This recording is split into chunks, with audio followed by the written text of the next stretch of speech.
Hi Bob, it's good to have you here. So you are working with the climate neutral cities in Europe. So it's a network as I understand it. Perhaps you can just say a few words about that network and your role and your learnings also from that work.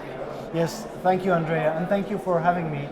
Net Zero Cities is currently the biggest project of the European Commission, and the idea is to help cities, 112 European cities, to reach the goal of climate neutrality already in 2030.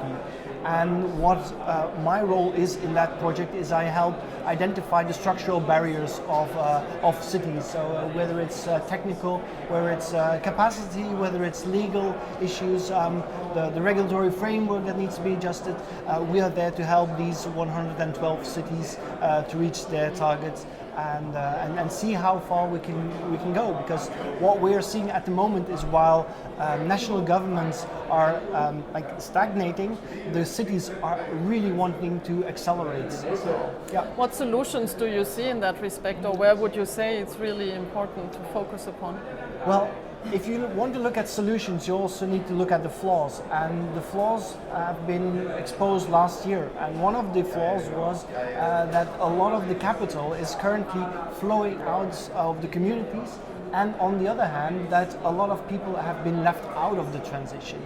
And so if you want to accelerate, if you want to build the public support that is needed to make this energy transition, you need to create new spaces. You need to have a new model where people can interact, whereas the different stakeholders, whether it's the city itself, whether it's the citizens and companies, can join together to take up this huge project and implement it in their local entity.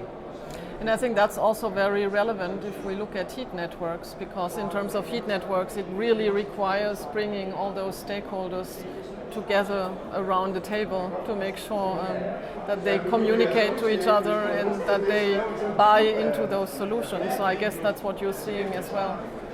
That is what I always say. I always say and stress out to anybody who wants to hear it that we need to look at energy as a local product. And heat networks are ideal for that because they connect all the different opportunities of connecting waste heat, of connecting heat pumps, of connecting electricity even, to join in this network of collaboration within the city. And in that sense, once you start to look at energy as a local product, it's much more easier to translate this highly scientific and technical message of climate change and CO2 into something tangible on the local level, because everybody is facing at the end of the on the end of the day, at the end of the month, they're facing their energy bill.